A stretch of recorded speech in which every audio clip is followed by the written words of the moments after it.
It is no longer a secret that the Standard is on a smear campaign against the government of President William Ruto. It is no longer a secret. It is no longer hidden.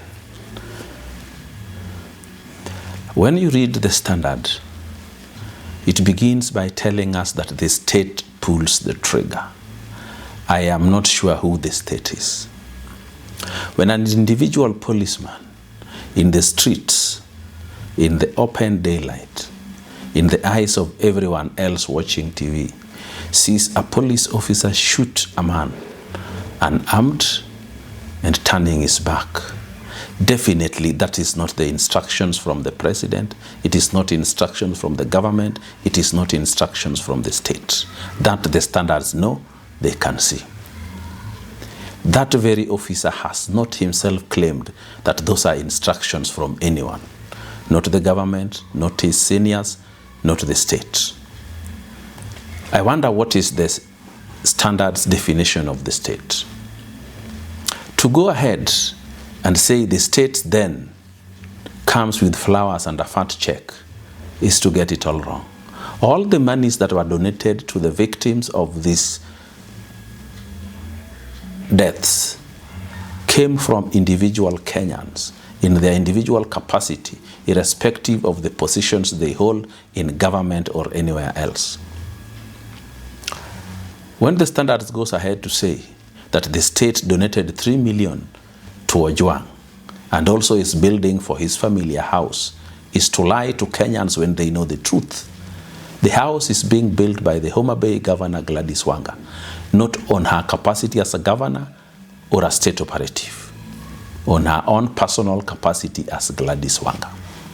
She announced that in public, in the presence of cameras and the media. When President William Ruto and Raila Odinga donated 2 million and 1 million each, they did so on their private capacity as citizens of Kenya who have thought it wise to join the Ojwang family in their grief. Grief caused by individual Kenyan citizens, even though they may have been employed in the police service. Police officers have killed many people, including their own wives, including their own family members. But we have never claimed that the state has sent them to do so. If today a teacher assaults a child, kills another child, killed anybody, it would not be blamed on the Teachers Service Commission. Everybody in this country must take responsibility for whatever actions they take. The police has standing orders. The teaching fraternity has policies. If you go against those policies nor those standing orders, you take responsibility as an individual. And for the Standards to say that there is no justice, just money, just fat check, just condolences, is to take Kenyans for fools, is to lie in broad daylight, because they know the suspects in both cases are in court, and they are in the competent courts of Kenya, the independent courts of Kenya, guided by the constitution that we all applauded. So the smear campaign that the Standard newspapers is carrying against the government or the government of President William Ruto is a personal vendetta. The problem in Kenya today is no longer legal. It is no longer political. It is personal. It is tribal chauvinism that has been brought by a certain community believing that it is only them who can be presidents of Kenya. And they have hired many, many other people from all corners of the country. We have heard the newspaper again and again tell the world that the peaceful protests in this country are being jeopardized by the police service. But they have never shown us any video from their multiple cameras sent onto the streets of any form of peaceful protest, even when the police has not intervened, even before the police arrived. We saw the cameras from Olkalau show us citizens that have been hired burning and destroying buildings without the police in sight. We saw in Nyeri the so-called protesters looting without the police in sight.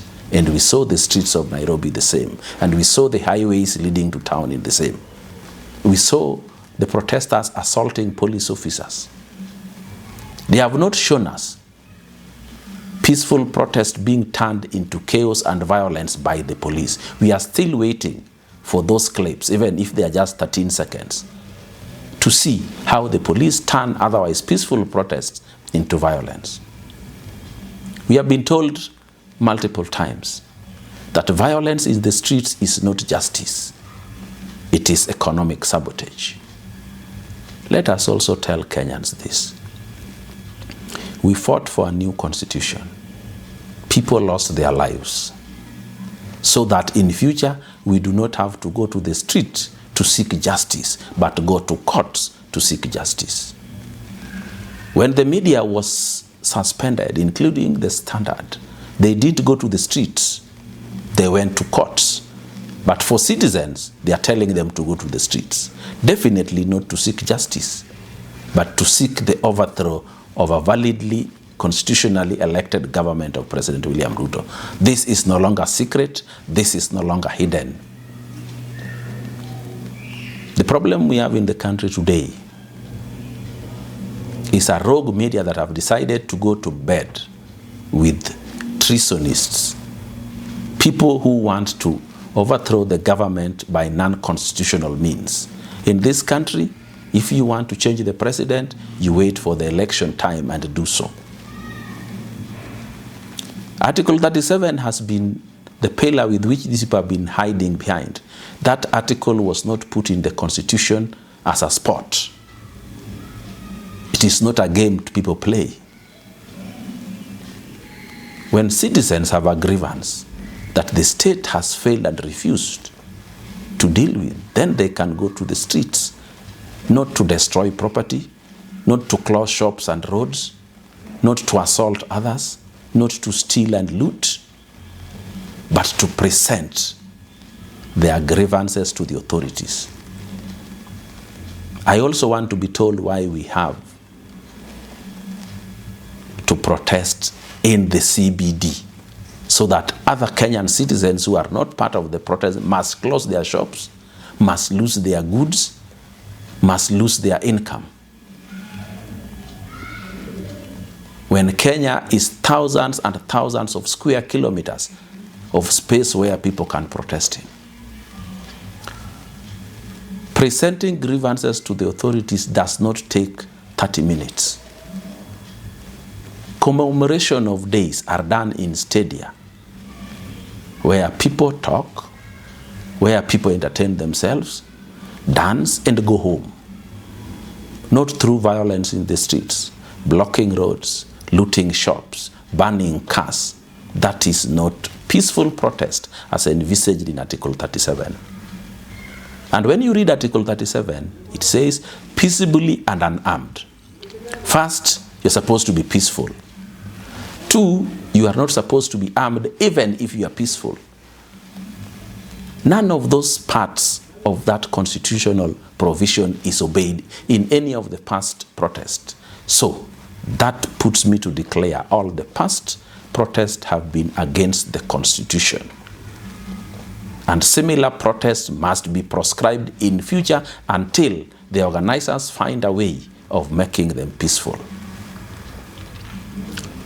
We have seen peaceful processions. The last one was by Wangari Maathai, and the others are by the Catholics. Whenever they go to the Reed ceremonies, those are peaceful.